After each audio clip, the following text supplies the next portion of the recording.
Oh, very good morning.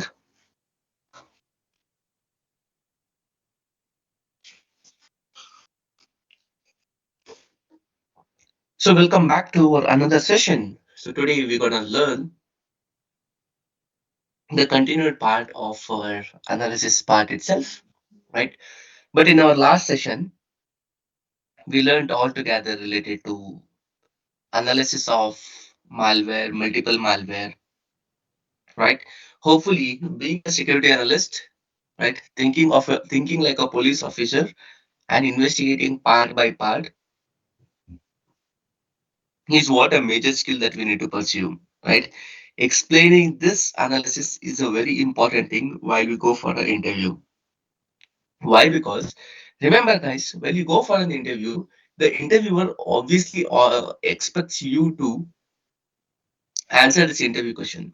Some of the interviewers, so we will skip the entire basic section, will directly jump in into analysis and will start asking the question. Tell me which all the alerts that you have worked so far. Tell me like about what are the different alerts that's used to trigger in your previous organization, right? Okay, if you are alone in the night shift, what are you going to do? How about you going to handle the alert if you get a P1 alert, right? So at that particular time, carefully and calmly, how you are going to answer, so that it is going to matter. Some of the tricky questions like, if you are alone in the night shift and if you get a P1 alert, what are you going to do? Yes, sir. If even though if I'm alone in the night shift and if I'm doing the things, right? If at all, if I get a P1 alert, it's my job that I need to go ahead and inform my manager and lead regarding this particular alert. So what I will do, immediately I will call my manager and my team lead. So related to this particular incident, and I will call them and I will ask them to work on this particular alert. Even I will work along with that particular team to do all those particular analysis and troubleshooting steps for that particular alert. That's the answer that you need to give. If you get 100 malware alerts, what are you going to do? What we discussed in our previous session, right? So just like that, certain tricky questions will be there, guys. Carefully, you need to divide into bits and pieces. Think of it logically. We need to answer that once, right? See, it's very simple. Answers are very simple. The only thing is they will put some story into it, right? They'll put some story into it. You get a virus alert, you get a worm alert, you get a ransomware alert. Which one are you going to handle first?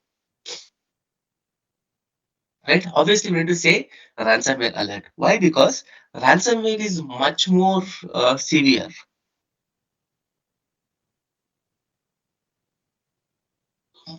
right? So ransomware is having its higher impact on the particular organization. So that's the reason what we do. So we go ahead and work on the ransomware alert first, right? So we'll take that as a top one priority. So we'll handle that particular alert. Then we'll take virus alert. Then we take the worm alert according to that particular ones, right? So that's the reason these kind of what we call them as the tricky ones or a slight change. If you think through that one by removing the story, you'll get to know the logic, what exactly it is, and answer according to that one, right? So why? Because these are all the different case studies.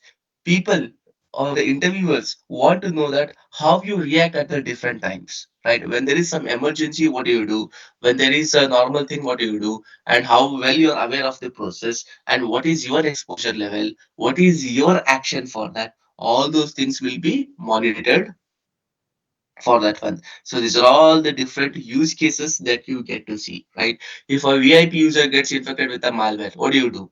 Right? Sometimes what will happen, people will just say, I'll go ahead and remake the system. I will take the system out of the network. No, that is not the answer, right? Never ever give such kind of answers, guys. Why? Because taking the system out of the network is not the alone solution for whatever the things we do, right? It's in a worse situation. It's in a top-notch situation. We can say that we are going to take the system out of the network, right? So that's right. So what you can say is, if a VIP user gets infected, we take that particular alert as a priority one issue. Then we will work with a particular user to troubleshoot that one. We'll inform our lead and manager regarding this particular issue, and then we'll continue doing our analysis part. right? So first we'll ask our endpoint security to take this as a priority and go ahead and delete that particular malware. We continue doing our analysis to see how the malware entered into our organization, and we'll take a necessary remediation steps of troubleshooting how and where the malware entered into our organization, right? So that's how the answer that you need to specify or give on that area, right? So this is how you can ensure that the answers are clear as well as simple, and so you have a thought about that particular answers out of it. Clear?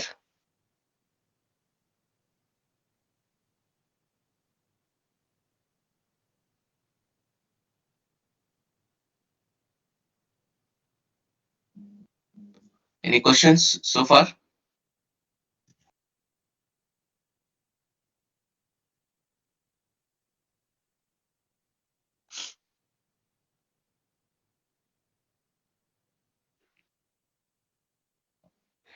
So did you come across any live ransomware attacks? So far in my entire experience itself, I can say no.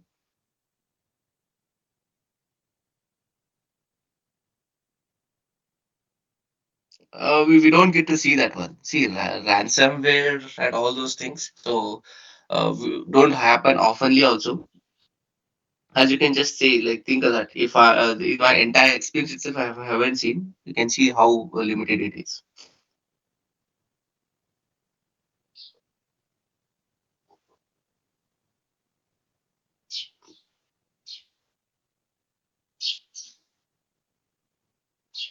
What if manager or lead not pick the call? See, that doesn't make any sense to it, Pawan. See, because it's their job role and it's been defined as a part of their job role that at the necessary conditions, you need to either pick, any one of them has to pick that particular call. Because you alone can't just go and do the particular activities, right? It requires some what do you call them as a higher level person to come and jump in and hop in into this, right? If lead and manager is not picking up the call, then you can reach out to the CTO. And in the playbook, this is also been defined, right? In the playbook, it's also been defined that at what particular time who can we reach out to, and what is their contact number, and what is the alternative number also, like all those things are defined in that. So we'll follow that particular chart, right? So we'll try to reach out them multiple times, at least they should be able to. So just because they didn't pick the call, if you leave it tomorrow, if something bigger happens to the organization and if they lose hundreds of crores, just think of it, because of one call this happened.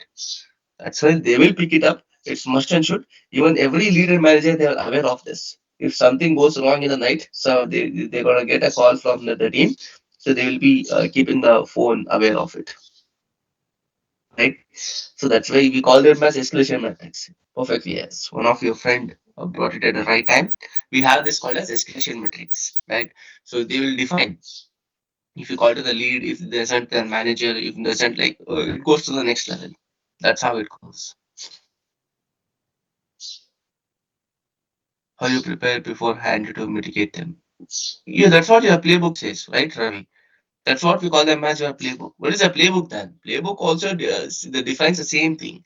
It defines what are the necessary steps to handle, to investigate, to mitigate the alert. That's what has been defined in your playbook.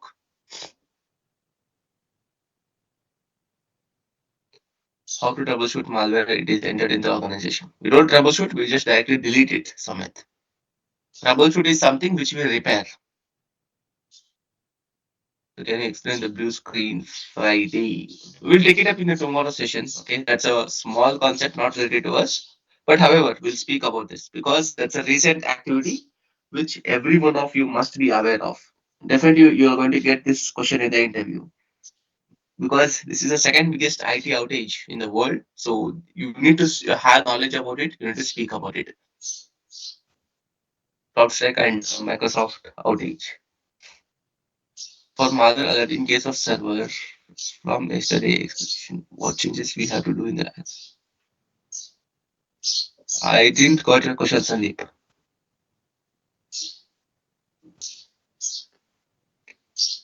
For mother alert in case of server from yesterday. Server point of view, it doesn't make any sense to it, Sandeep, right? Server point of view also, it's the same thing. What we do is we'll try to reach out to who is the owner of that server, who is managing that particular server. We'll try to reach out to them and we'll get that particular work done because they will be having access to it. So we'll reach out to that particular server, and then based on that, we will take up the next course of action.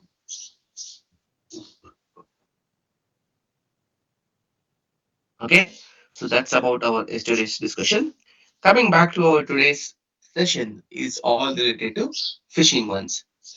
What is the phishing, guys? Anyone?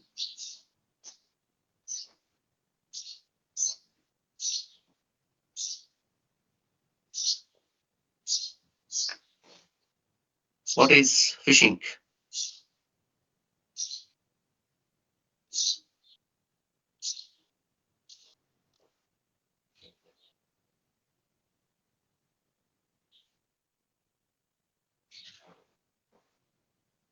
Any guess? Any idea?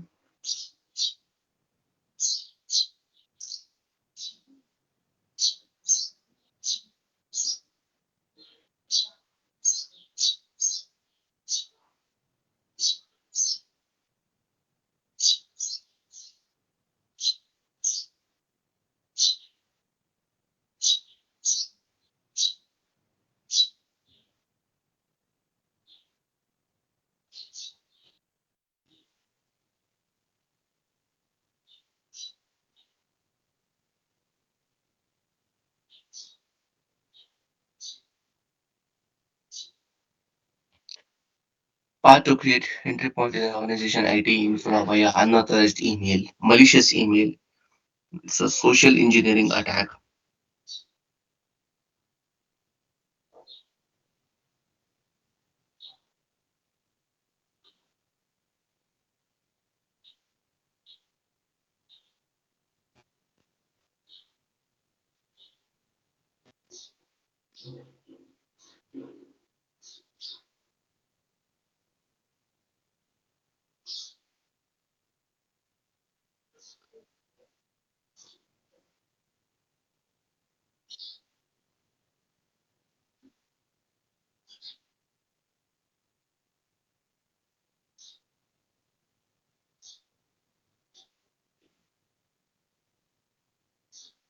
Okay.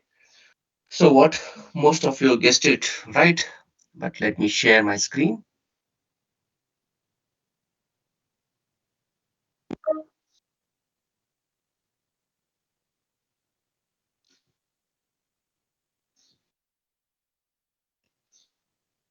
Okay. So phishing or phishing email analysis is a very important aspect of our typical learning or analysis because this is a very common alert that you get to see in each and every single organization. You take any company, they do this phishing email analysis because that's a common exploit, right? That most of the attackers will use in a very easier manner to launch it for multiple different companies as well, right? So what they will do from the attacker's perspective, they will buy a new domain first. Okay, so just like add me in, right? Add me in.com. So they'll just buy it and they will start sending the email. Okay, just like they will create a particular username, right? So Jim Smith at addmein.com, and they will start drafting the email for phishing ones, and they will collect around 10,000, 15,000 people's email address, and they will shoot that particular email to all those particular users. Among them, so somewhere around hundreds or 200 people will fell for the prey. They will get their malware installed, they will give all the information or do whatever the activities they want to, and the attacker will be successful out of it. So likewise, phishing is a very common alert that you get to see in a particular organization. Even though we have a dedicated phishing email gateway solution as well as your phishing email team who will look after all those phishing related operations, still the analysis will be done by the security team itself, right? So moving back to what is a phishing ones, right? As well, many of you guessed it right. Phishing is a form of social engineering where attackers deceive users into revealing sensitive information or installing the software. Usually what they will do, they will trick us, right? Just by sending information related to any product once, any software once, right? Their main goal is to deceive us just by saying, okay, we are selling a particular bicycle which is worth around 34,000 to only 3,000, right? Most of you would have seen, right? Like you'll receive iPhone as a gift if you fill out the form and if you are the lucky person out of the draw, right? So such kind of fraudulent messages they're sent, and people who are having less knowledge about this will pray for it, right? Because their mail will be in such a mesmerizing way, right? They'll say 50,000 mobile phone is available for 5,999. Who says no for it, right?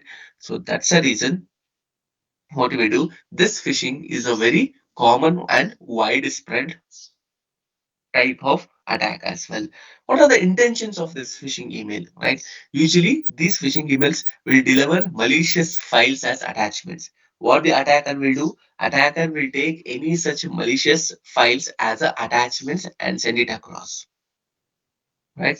First thing what they will do, so they will take any particular file, malware file, right? It might be a malware, and they will attach that particular malware file as a attachment, right? Than using links in the email that lead to drive-by download. So usually they'll embed a link which will say, please click on the below link to download the software, right? So please click on the below link to give out the information, right? So those information, and using the links in the email to steal credentials or other sensitive information. So once you click on the link, they'll ask you to fill out the form, give your mobile number, give your address, email address, so that it might be any alternative number, WhatsApp number. So such kind of information stealing will begin to happen on that part. So that's the reason what I'm trying to convey here is these phishing, we need to be very careful when you read out the email.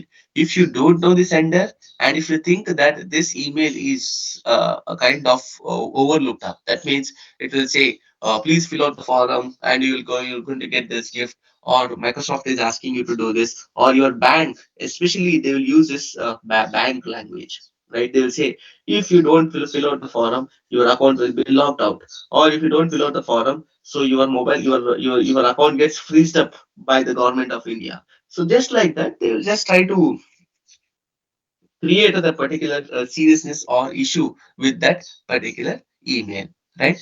How can we protect against this phishing email? First thing is your email gateway solution, right? Because email gateway is the main entry and exit for all your types of email exchange that happens in your organization. Through that itself, we can go ahead and try to protect our organization. What do we do? Use various algorithms to identify spam and phishing ones. Nowadays, you can see that even in the Google Chrome and Outlook, you will be able to observe zero spam emails. Right? Why? Because the algorithms are so strong. So what they will do, these algorithms will read each and every email. Right? So they will just check through that one. What they will do, one of the example, if the email is having some sort of malicious information or threatening information, which speaks about speaks about majorly related to any sort of gun or bomb or any sort of false language, right? Or it's offering something. If it is mentioning about money, right? $1,000, $10,000, $999. So such kind of thing, it will identify it as a spam and move it automatically into the spam folder, right? Then use of that intelligence to identify if you are getting the email from any sort of malicious email address or domain names, right? If it is blocked and if you're getting the mail from that particular domain itself, we can ask them to block that particular address. 1 minute, guys.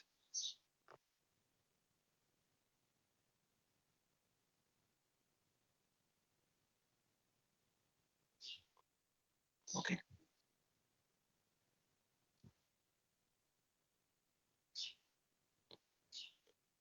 So then use of threat intelligence. So apart from that, so use of threat intelligence to find the URLs as well. Hopefully, you would have seen that. Please click on the below URL to give out the information, or sometimes it will be the hyperlink. Right? If you click on it, automatically it will take you to the different path from there. you will be able to see all this particular information. So that's how you can protect against your email gateway solution. Second one is the web gateway solution. It will try to identify the malicious website, right? So when the user clicks on the URL in the email, right, if it automatically take to a particular malicious website.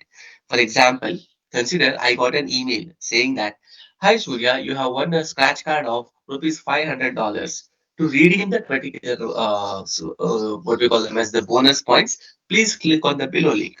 The moment when I click on the below link, it will take me to a website, right? If that website is tend to be malicious, then automatically your web gateway solution will block my request and it will throw an alert which says that according to the security concerns, you are not able to visit this particular website, right? So then it will throw an alert message, right? Likewise, even your web gateway solution will also contribute for your particular security against your phishing ones. Then the antivirus. Usually, what will happen? Antivirus will be active whenever you download any software from that particular email, any attachments, right? Usually, most of the time, right, 80% we can say that email comes with an attachment. Please look at the document attached for further information. Please look at the particular attachment to know how to redeem the points. Please look at the attachment to know how to get that particular voucher or the gift card from the particular website. When you try to download that particular software, automatically it will block you, right? Automatically it is going to block that particular request. So that's why antivirus will be capable enough. So then the sandbox. What is this particular sandbox? Sandbox majorly helps in scanning the malicious attachments and preventing zero-day threats. So these sandbox will majorly contribute in terms of scanning the different attachments, moving those attachments into the sandbox to see whether it is malicious or not, right? Than the user awareness program. This is a very common thing which happens in every single organization. What do we do here? So we'll try to ensure that very frequently we have this small phishing campaign awareness program where people are explained about what are the different techniques that a particular attacker will uses, what steps they are going to follow. All those things will be explained within that particular ones, right? So that's why user awareness program is also important step to it, right? So then we have this SPF, DKM and DMARC. What is this SPF, DKM and DMARC? Anyone?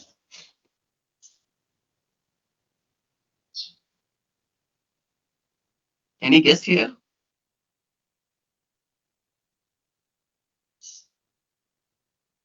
Without clicking the link, how to move into the sandbox? You need not to move into the sandbox, Sandeep. Your email gateway solution will do it for you.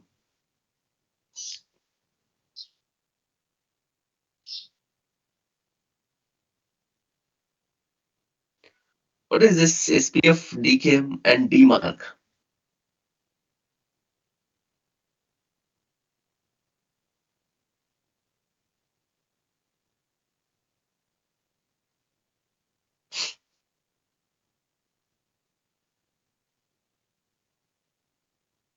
Okay, we'll explain that one. Remember, these are the three important values that you get to see in your email header part, which will decide that whether this particular email is malicious or not. These are the three important values without which your email explanation will never end, right? What are these three values? Let's look into it. SPF, right? We call them as Sender Policy Framework, right? What exactly it is? It is a DNS record, right, that lists all the servers and domains that can send an email. For example, if I'm getting an email from the Accenture today, right, and if Accenture has been listed as our partner company or as a client company, it will say SPF equals to pass in the email header part, right? If I'm getting the email from any third party at in company, then what will happen? So I don't get that particular alert or anything out of it. So automatically it says failed. right? SPF equals to fail. If I don't know the sender of that particular ones, and if it is strange, right? If you're getting it for the very first time, then automatically it says SPF equals to fail on that particular area. So that's the reason. These SPF, DKM, and DMARC, these are the standard values that will be present in the email header of the particular email. Every email will be having this SPF, DKM, and DMARC record, right?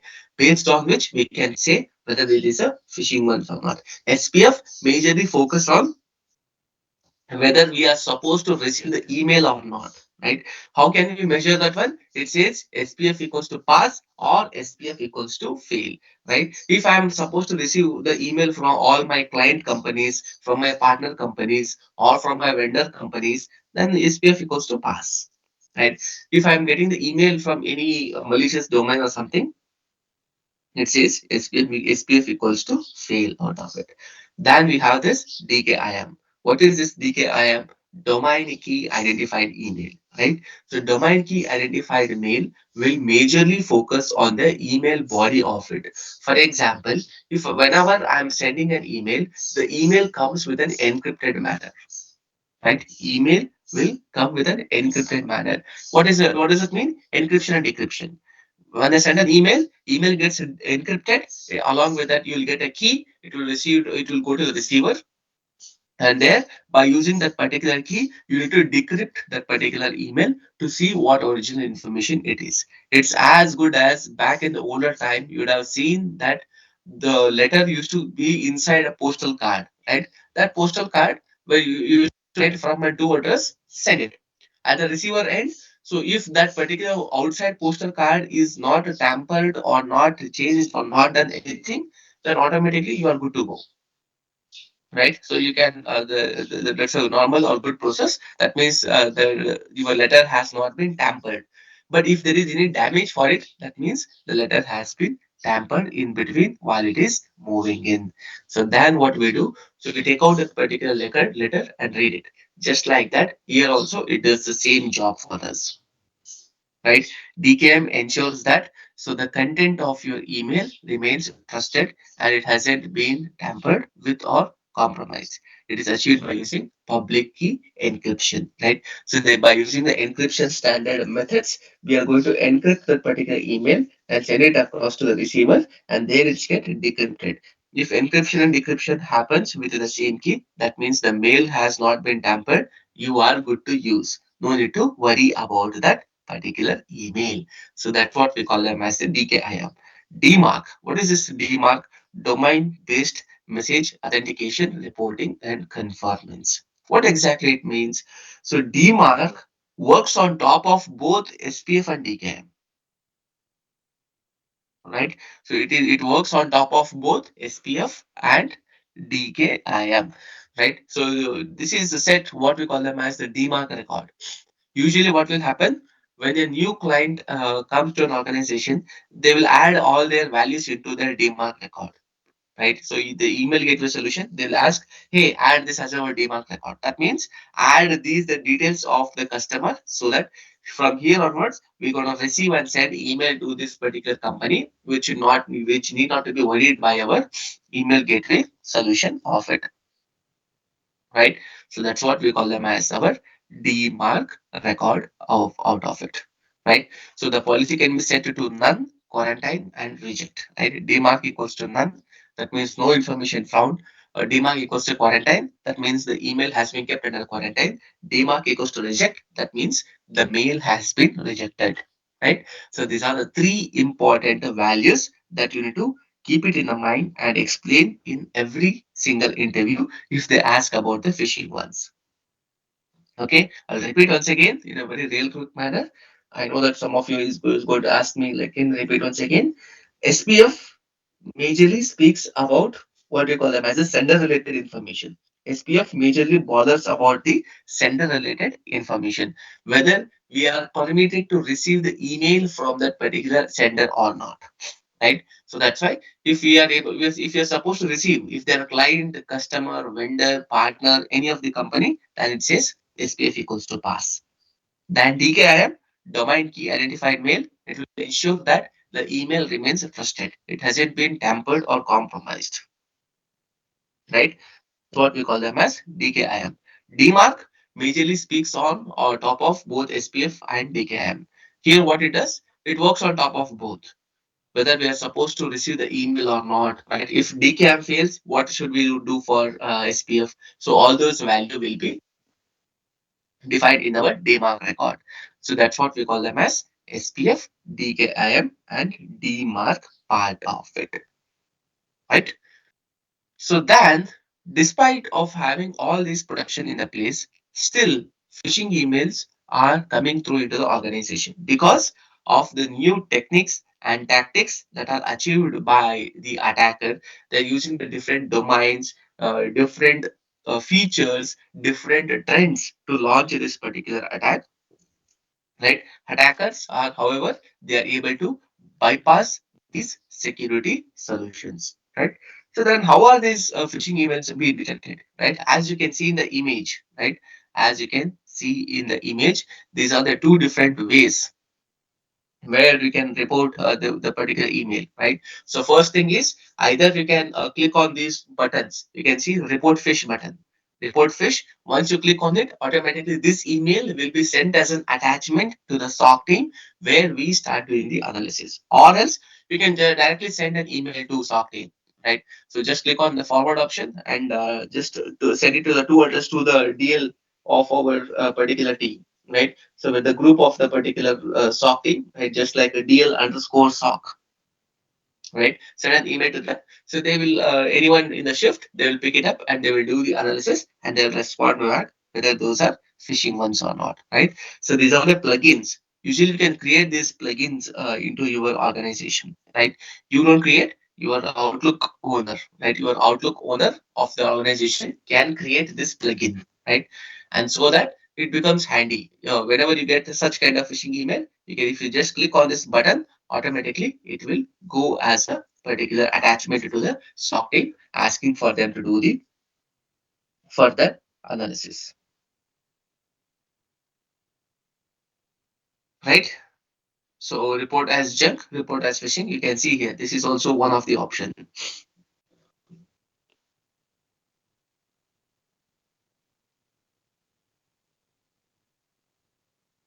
right? You can see here, as I took an example, even you can write an email. When the user clicks on the report fish button, the email will be attached to the new email and is sent to a mailbox monitored by the SOC team.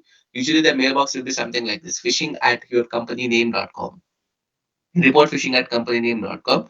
So the mail will be received as in the .msg or .eml format, not as original email, because even that user might get infected. That's why we'll be getting it in .msg format or .eml format, right? So the email will be sent to the SOC for the further analysis. So then, speaking about the analysis, what are the four main important steps for phishing email, right? First one is look for characteristics of a phishing email. What does it mean? Anyone?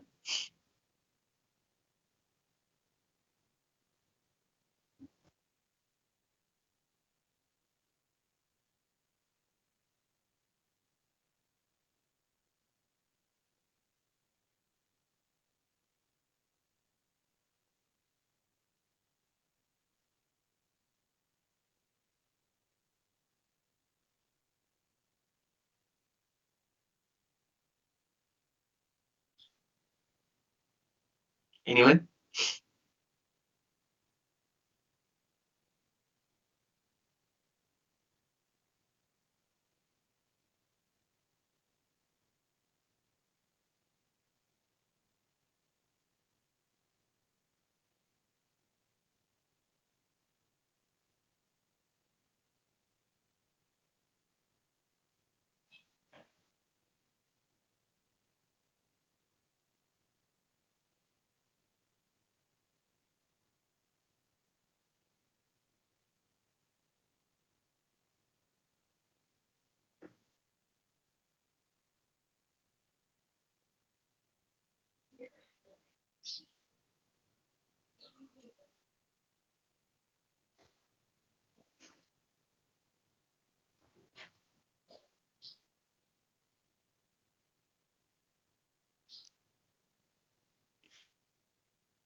Sometimes we get only the email header properties, grammar mistakes, spelling errors, urgency.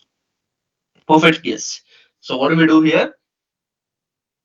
Look for the characteristics of a phishing email in the very first step. When you carefully observe the particular email, you will be able to observe, guys, because that mail either will be threatening you, or it will be creating a sense of urgency, or it will create that urgency to go and click on the particular link of it, right? Why? Because so in that particular characteristics, you can easily get through and see that particular information, where you probably would have observed that one, right? So please click on the link for next 4 hours, right? So or else your account will be freezed by government of India, right? So then sometimes the bank has given you the strict warning that if you're not filling out the form and unlocking the account within next 2 hours, your account will be freezed and no further UPI and any other transaction will be allowed. Right? A police case investigation will be filed if you are not able to fill the form and get your account freezed, or if you are not able to do it. Right? Such kind of characteristics, threatening information, as well as what we call them as spelling mistakes, right? Because attacker will be in a hurry buddy, or attacker who is least bothered about how the email looks like, they will be doing some sort of grammatical error, right?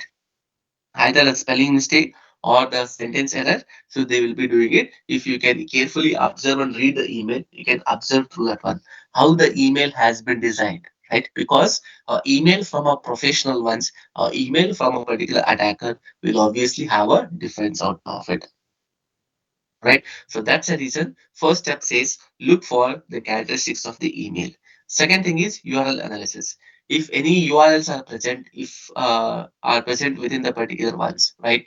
If any hyperlinks are present, try to right click on it, copy the destination to which it is saying, because the URL you have received the mail from the HDFC Bank, but when you click on the hover over the link, it says emg.123 at .com. It is something suspicious. Copy paste into any threat platform to see whether it is malicious or not. Third one is file analysis. If there are any sort of attachments that are present, if there are any sort of malicious URLs are present, you can just take that particular attachments into the sandbox environment and try to analyze that particular ones, right? So that's why you can do for file analysis section. Then the email header part. What is the email header? So email header. So majorly, as I said, you need to take that particular email header and look for SPF, DKM, and DMARC value, as well as return path value as well. I will show you the sample email header part, right?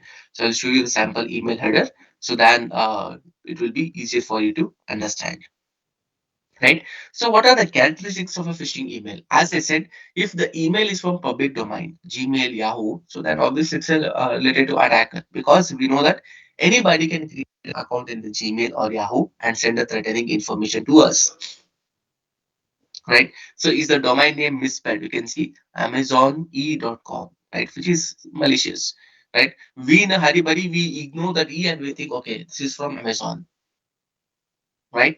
Then if the email address is generic, right? For example, dear user or dear account holder, because if it is related to my account, it will obviously be mentioning dear Surya or hi Surya. It will not be saying dear user account or account holder, because it's all about my account and my name should be present to it, right? And if the email has been poorly written or it's having incorrect words of it, right? If the email creates a sense of urgency or email communicated by any threat or demand, right? So all those things you need to carefully observe through that one, which is says it is malicious or not. Then for the URL analysis, right? What is this URL analysis? So as I said, just hover the mouse over the URL, try to copy that particular URL and send it across the any threat intel platform, right? So if the when you when once when you get a particular alert, right? So just if the user has already visited that particular site, see who all the users from your organization have visited such particular malicious website, and in your web gateway you can block that particular URL, so that adding to the furthermore, our users will not be visiting such kind of malicious sites in the future.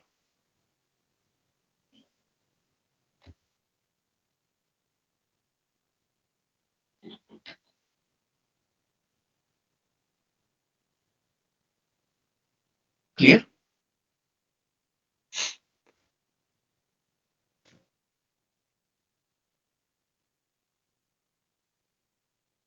Right? So next, speaking about the attachment, as I said, so in the attachment, what you can do is you can send that particular email into your sandbox environment. Your sandbox is also having that email address, sandbox at tcs.com, sandbox at cognizant.com. Forward this email to that particular email gateway solution. From there, you can download that attachment, click on the attachment, do whatever you want to on that sandbox, so that it is going to give you the detailed report whether that particular file is malicious or not. Right. So even you can submit that hash value into the virus total or IBM XFE. So by using the hash cal tool, right? So if you upload the file, it will give you the hash value, and based on that, you can submit it into any threat intel platforms for that one. So that's why the file analysis will be done using that particular ones, right?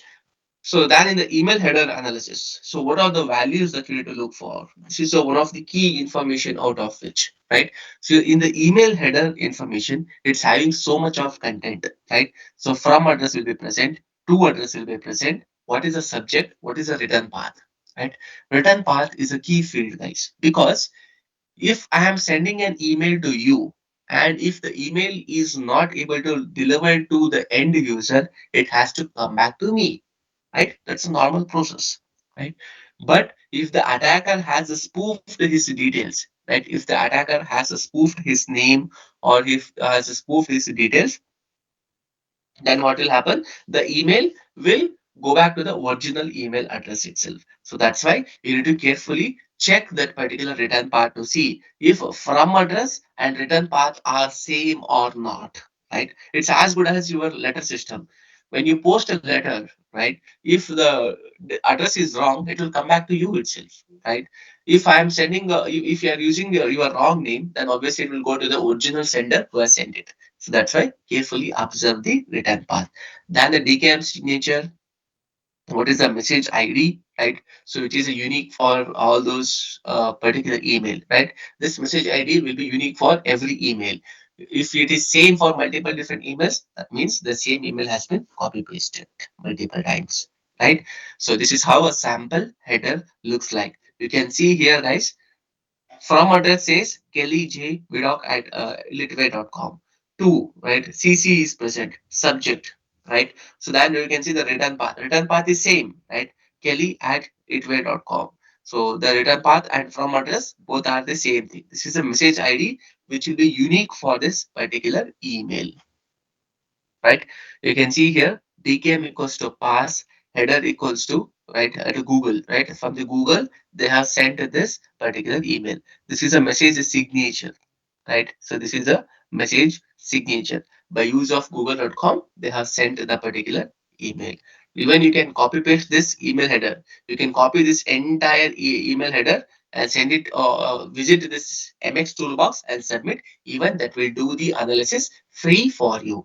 Just like we used Virus Total IBM XFE, just go and visit this tool and upload this particular information out of it. Right? So that's how we do the analysis section. Clear so far? Any questions?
Sometimes mail having QR code attachments. How can we check the reputation of the QR code? QR code doesn't impact to a greater level, right, Praveen? Unless and until you go and scan that particular QR code and get that information, right? So you can. There are many processing tools. When you go to the QR code, it will take you to a particular website. Take that particular URL of the website, and then you can submit it to any online technical platforms.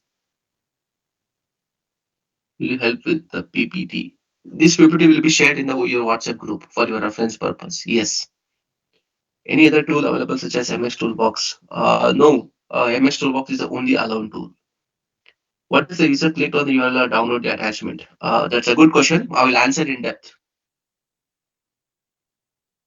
Please repeat MX Toolbox. MX Toolbox is as good as just copy the email header, send it across the MX Toolbox tool, the online technical tool, and it will do the analysis for you. It will just say whether this is malicious or not, and all those details will be shared. So which one is better to block? URL or URL? Anything is fine, right? Obviously, we'll go with URL itself. We'll try to share. Like I don't have any practical ones, but I will just get through. Right? I will just try to get any practical situations for this. Okay. So then, speaking about the remediation section. So what do we do in the remediation part? Right? In the remediation, usually we'll try to delete the email from the mailbox. These are the remediations that we give. Please ask the user to delete the mail from the mailbox, right? Block the sender IP and domain on the email gateway so that in future we don't receive this particular email.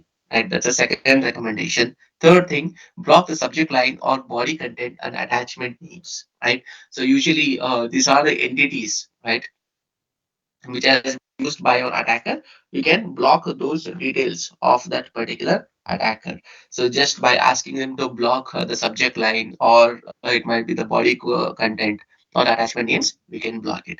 Then block the source IP address on the firewall as well, so that in future if anyone tries to get through also, we can block it. So once if we confirm that this is malicious, this belongs to attacker, we take all these necessary actions to block its relevant details out of it, right? If the email is having the URL, block the URL on the web gateway. Check how many users have accessed the URL via web gateway, right? So because this phishing email, sometimes it will be received for hundreds of users, 50, 10, 20, 30 users, right? So that's a reason we need to check how many users have accessed the URL via the web gateway solution. Check what is the intention of the website, what it says. Is it asking for any information? Is it asking for any money? Is it asking for us to click on something? We need to check for that particular ones, right? So if it has done it, then we need to ask the user to immediately go ahead and change their password, because once the user has given out the password and everything, and it's done and dusted, that's right. We need to ask them to immediately change the password right now, right? If it is appears by drive by download, then investigate each host on which the URL was accessed and look for suspicious behaviors. If it is asking or forcing us to do the step after the step, we need to see which all the users have did this activity. Right. So one of your friend was asking this question: what if we have clicked on the link? These are all the steps that we need to check upon. Check to see whether you have clicked, what was accessed, what not, and you can block those. Right. If the email is having an attachment, right, if the email is having an attachment, then probably you can see once after the downloading the attachment, ask the user to delete that particular attachment immediately, right? So delete that particular attachment immediately. Then see what all the email was delivered, right? So what are the activities on that particular host first, right? So if I receive the email by morning 7 a.m. exactly, then from the after that particular time, so what all the activities that has been done on that user machine to see if it is that particular malware has done something to our organization, right?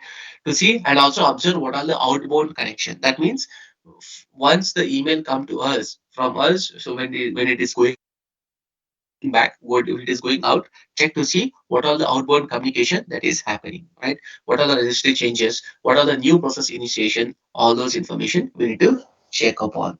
Then check for scheduled task and persistent traces. That means any sort of infection, any sort of changes that has been made, we need to check for all those details of it, right? So these are all the few of the remediations that we give for this particular phishing email out of it, right? So also we'll check for if any other users of our organization have received the similar type of phishing email, then we'll do the analysis for those particular machines and block that particular senders in a similar manner.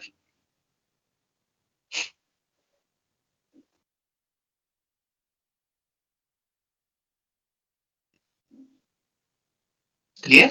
That's how the phishing email analysis will be done. I will share this document in detail with in your WhatsApp group, guys. Don't worry about it. You can use it for your reference purpose. Any questions so far?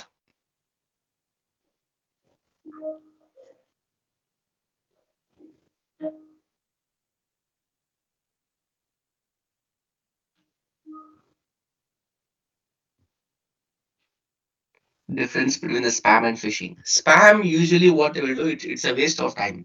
Usually in the spam it contains false uh, marketing emails, right? So it will consisting of a product related images and all those things will be present in the spam, right? So it will just make sure that it will eaten up the space, right? Phishing, it will try to collect the information and do some malicious activity on your machine, right? So this is a key difference between the both. After downloading, how to analyze.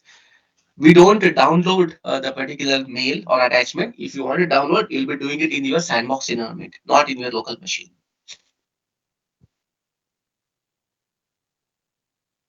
right? Then we ignore the spam emails.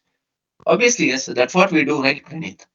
That's what your Outlook and that's what your Gmail is doing it.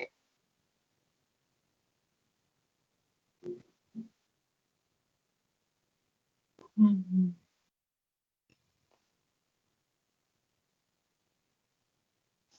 If we receive a email which looks like malicious, but it the spam and unknown get is how can you observe? Okay, if you receive an email which looks like malicious, nothing. See, you say that it looks like malicious, but it is a spam once. Obviously, it's a good catch, right? Because ultimately, if it is not phishing once, at least it's a spam email and can report it as a spam mail. That's it, right?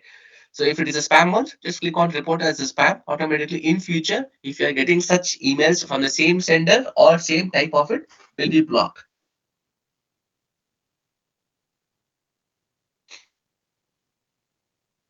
How to explain phishing email in simple way? What are the key points to add? Phishing cannot be explained in a simple way.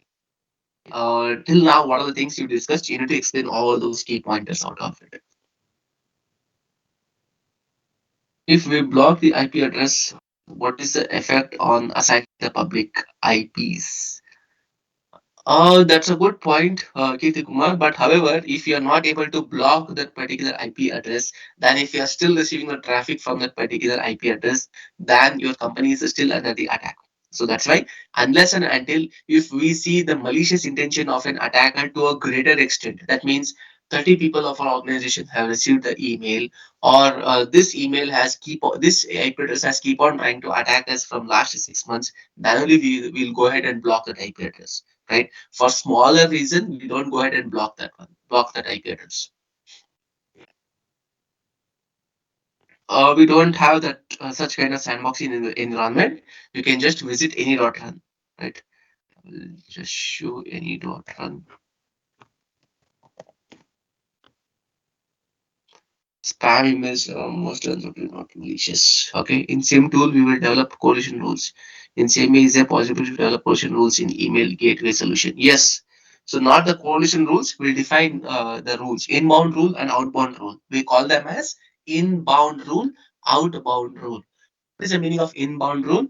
Whenever a particular email is coming towards your email gateway solution from an outsider into insider, then at that particular moment, So by use of this particular inbound rule, it will scan for all those entities. Outbound, when the email is going from inside to outside, we'll go with outbound rule.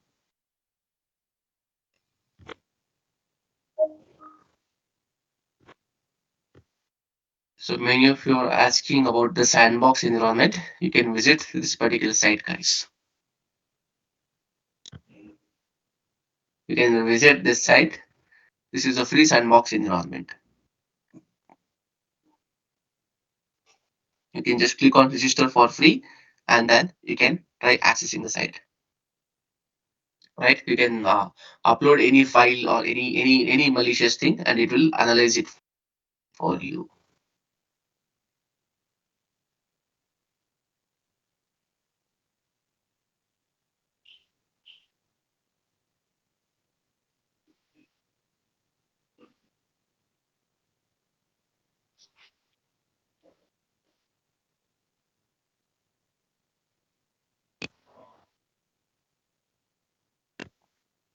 Okay?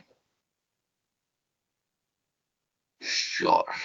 So how do we move infected email to sandbox? Emails, even your sandbox will be having a mail address.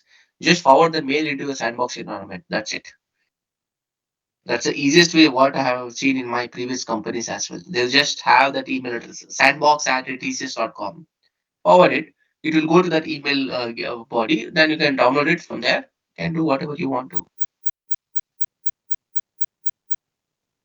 How do we block IPs in inbound? Where do we block IPs which are malicious? Through your firewall. See, email gateway solution can't block IP address, right? Firewall can block that IP address. Every traffic that comes to your organization has to hit your firewall, right? So it will block it from there itself.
Okay. How to block suspicious subject line of email? Just you can add it into the your email gateway solution can block a particular email based on a various entities, either by the email address, subject line, or by the URL. We can block it. We can add any of those entities.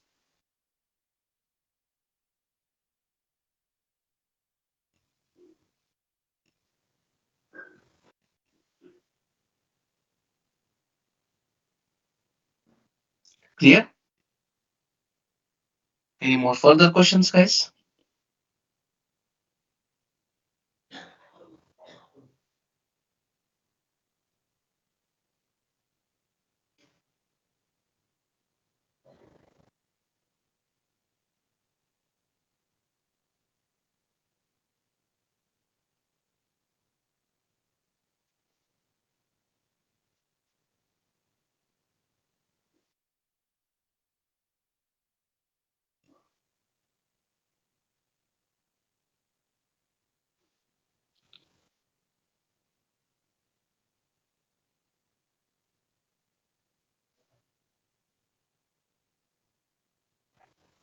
Okay.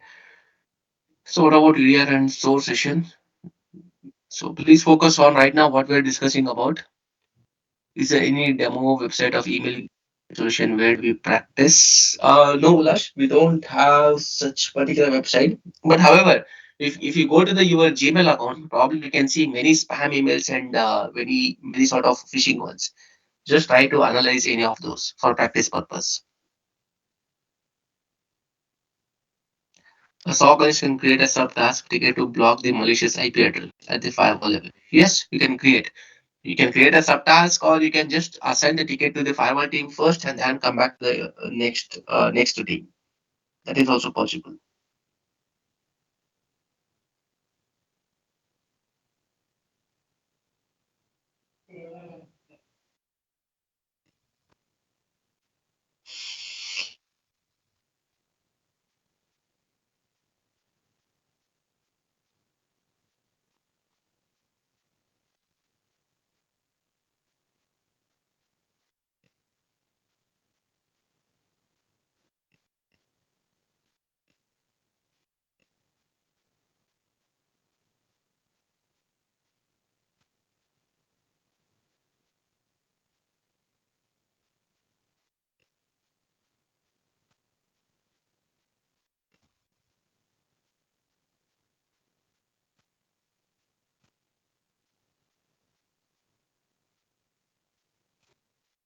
Okay.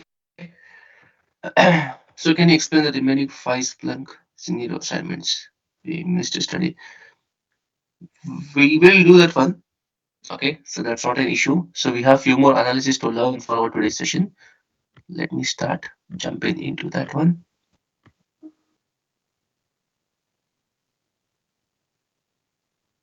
Okay. So the next analysis that we are going to learn today is the brute force. It's the brute force, guys. Brute force attack. Anyone heard about this?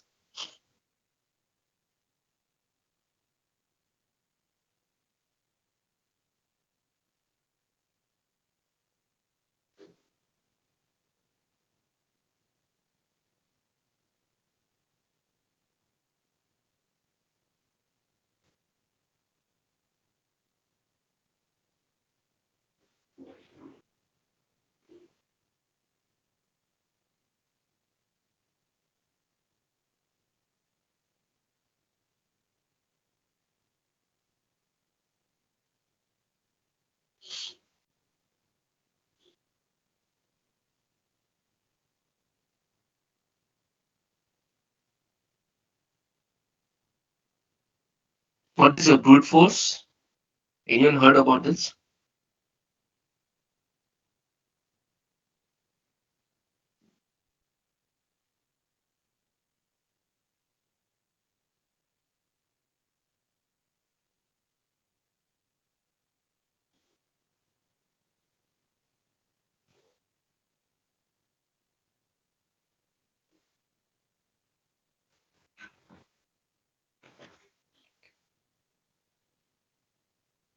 Attackers will guess user password. Perfectly yes. Right? So brute force is a type of attack where the attacker will obviously try to guess the user's username and password. This is a very common and old attack, guys, where attacker will try to guess our username and password. So how do we analyze this particular situation, right? In this different case study, here, what are the information that we're going to gather? Okay, once we get an alert saying there is a brute force behavior observed on the host, right? So REM 1238545 then we're going to start doing the analysis. Collect the source IP address from where we're going to see this particular traffic. What is the destination IP for it? What is the user name, right? Privileges of the particular user. What are the different logon types, right? Login failure, what was the reason for the login failure it happened, what was the error code for that particular failure, right? So then the time the authentication failure started, right? How are we going to analyze this? First thing, raise a ticket to the service that's called IT help desk. What do we do? So check if the user has changed the password recently. Sometimes what will happen, we do have this habit, right? I changed the password yesterday night, and today morning when I came back, I forgot my new password. What I said, I'm just using it my older password itself. Try to enter the password, try to go with different combinations, but it has been detected as a malicious entity. So that's why check for that one and check with the user, right? Like, have you saved the older password anywhere? Because we have a habit of it, right? Saving the password in the browser or saving the password in any tool so that that will keep on hitting the particular browser out of it, right? So check the user has permission to log in to the destination or not. Sometimes I don't have access to log in into Oracle server. I just keep on hitting, entering my username and password. Still, it will be treated as a brute force alert, right?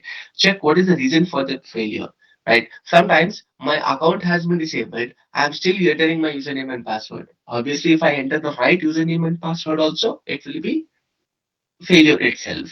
That's why we need to check for that particular entity. Then what is the frequency of the failure? If it is exactly failing by 10 seconds, that means some machine or some tool is doing that one. Right? Some software is doing that one. So that's why we need to carefully work around that particular ones. Right? Then check the logon type. Right? Logon type 2, type 3. So what is the how we are trying to log in? Is it by badge? Is it by network? We need to check for that login type as well, right? Any successful logins are seen, so we need to check for that particular ones. Because after the failure, if I see any successful login, that means attacker has guessed your password and username right. That's why we need to be very careful out of it. So these are all the different, what I call them as the ways of investigating a particular brute force attack. If the external IP is involved, then we need to block it in the firewall, right? Ask the user to change the password, right? Ask the user to change the password correctly. Clear the browser data if any passwords are stored, right? So usually in the Google Chrome, or it might be anywhere in the your laptop or system. If you have saved the password, that password might also be trying to authenticate. We need to clear that once as well, right? Clear the browser data. Then if any external IP address is involved, right? That means you are not trying and someone else is trying to do that one. Block such kind of entities, right? Block their IP address or URL in our gateway solutions. If successful login is observed after high number of failure, disable the account and check with the user is aware of it, right? So this is how you gotta investigate. See, whenever you get a particular alert, you need to check through the do's and don'ts of that particular account. That means what is supposed to do, what not is, how the failure is happening, how we need to enter through this one, right? So what might be the reason for the failure? We need to check through all those possible conditions out of it, right? But nowadays, what happened, guys? This alert has been automated. So what they will do, if you fail to enter your password for 4 times less than 1 minute, automatically your account will be disabled. Sorry, your account will be locked out. Your account will be locked out. So that even if you come and you enter the right username and password, you will not be able to do that. You will not be able to log in. What you should do, you need to go back to your admin, try to change the username and password. Then they will give you the new. Then they will unlock your account. Then you can start using that once, right? So that's a process they have said. But earlier time, we should do all these detailed analysis. Why we are seeing this failure, from when we are seeing this failure, have the user changed the password recently, what they have done, everything needs to be monitored on that part. So that's how you're gonna investigate a brute force attack. Clear? So apart from that, so we have any other different alerts, right? So critical device configuration modified, right? I'll share this document, guys. You can read it across, right? I have prepared this document in a detailed manner. If you read it across, you'll be able to understand each and everything, right? Because the explanation is very clear. So what we'll do when the ticket is present, what we'll do if the ticket is not present, right? So all those informations are present, right? So one more important thing that we need to discuss is ransomware alert, right? So ransomware investigation and malware alert investigation both are the same thing, but ransomware behaviors we need to carefully observe. For example, when you get a fever, like there are different types of fevers, right? So some fever might be having the different signs, right, which the doctor can easily recognize, right? So likewise, here also ransomware is also a type of malware, but there are slightly different what we call them as your detection logic, right? How means, so verify the credibility of the IOC. For example, once you get this ransomware alert, we need to check on what basis it has been detected as a ransomware. Is it on top of file? Is it on top of hash value? We need to check for that one, right? Check the file extension as well, right? If the file is having a unfamiliar extension, just like .abcd, .efg, .fma. So these are all some weird kind of extensions, right? We need to check for that one. Then the name change, right? Sometimes attacker what they will do. So this ransomware, so it will change. It will try to change the name of the file as well. See, ransomware is just like a slow containing attack. It will just occupy your entire machine and it will do whatever it wants to, right? It will change the extension, it will change the name, right? It will make it unopenable, right? All those things are possible. So that's why we need to check for this behavior. If it is .efg, .fma, it will automatically think that something is suspicious, right? And the name change as well, right? The malicious program often changes the file name, right? When it encrypts the data. So, for example, you would have named the file something as image.exe. Then, when you come back and look, the name of the file would have changed to something else, c1xe.exe, right? You need to change that particular, you need to look for that particular name change as well. Then increase the CPU and the disk activity. So if the CPU consumption is more and if the disk activity is more, you need to check from that particular user machine, right? See if that machine is consuming high bandwidth and high CPU consumption, you need to verify that once, right? So network communication, if there is a huge traffic observed from that particular machine, right, to external attacker or continuous communication has been established frequently, you need to check through the firewall logs as well, right? Then call the user and inform about the situation. You have to ensure that the EV antivirus is running on that particular machine, right? So then, if the alert is genuine, immediately we need to ask the user to disconnect from the network and then come back to the desktop support or SOC team. Will together try to troubleshoot that particular issue for it, right? What are the different types of mitigations that we do? Raising the awareness, right? We need to raise the awareness about the ransomware. Use the show file extension feature. You need to always be careful on your machine. Just check for this behavior. Why this weird file is present? Why this weird extension is present? You need to also check within your file system. Block malicious JavaScript files. Nowadays, it's a by default block. Execution of JavaScript files has been blocked. Only admin can do that, right? Regularly view and install the latest software patches so that will make sure that your system is safe and secure. Identify the type of ransomware and stage of encryption, because if the ransomware has already spread across the entire system, then it becomes tough. If not, you can carefully get removed out of it, right? So do not reboot the machine as it might render the machine useless. Most of us we think, let me shut down the machine and go back and open. No, don't do that. If you do that, so it might break the entire system itself, right? If the files are encrypted, try to get the decryption key from reliable source, or it might be so you can just take you restore the file from the backup, right? So make sure that the system is totally reimaged, deleted all the file and double cross verified, then only you can hand over the machine back to the user by using that particular funds. Right? That's how ransom handling.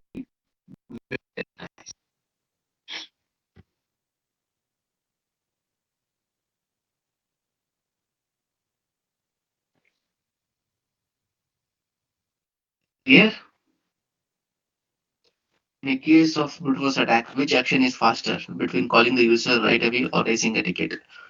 You cannot call the user and say that one. That is not a right way of doing the thing.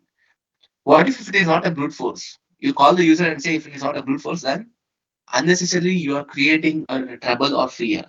Don't that's not the right way of doing the things.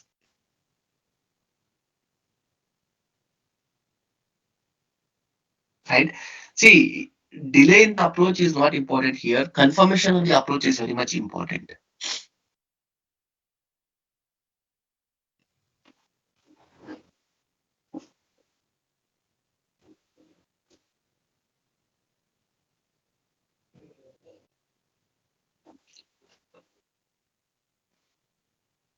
right?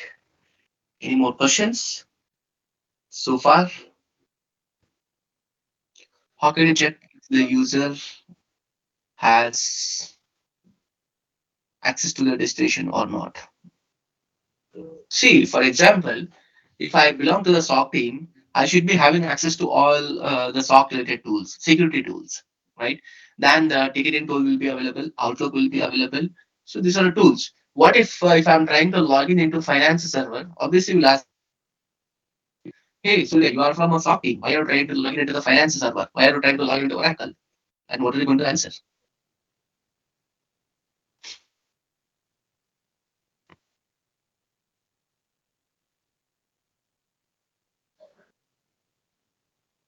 Right?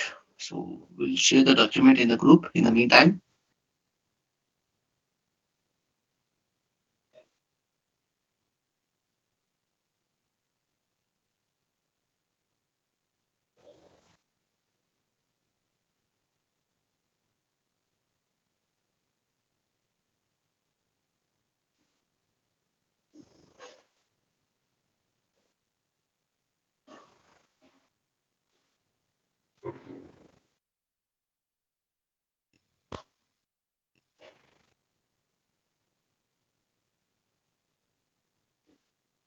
clear.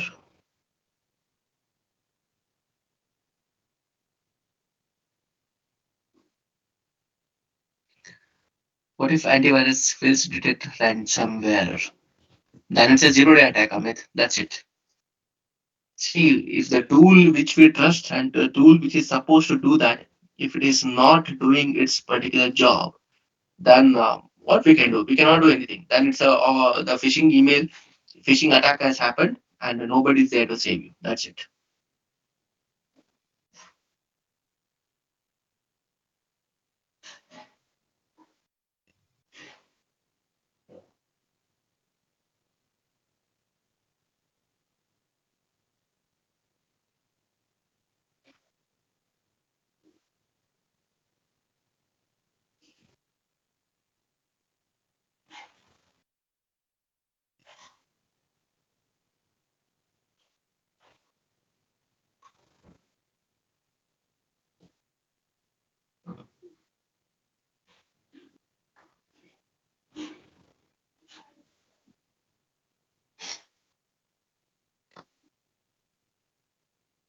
So we'll share all those different phishing, malware, other alerts, document everything, right? So we'll share it by today, or I'm preparing a malware alert document as well. A separate document on the malware alert.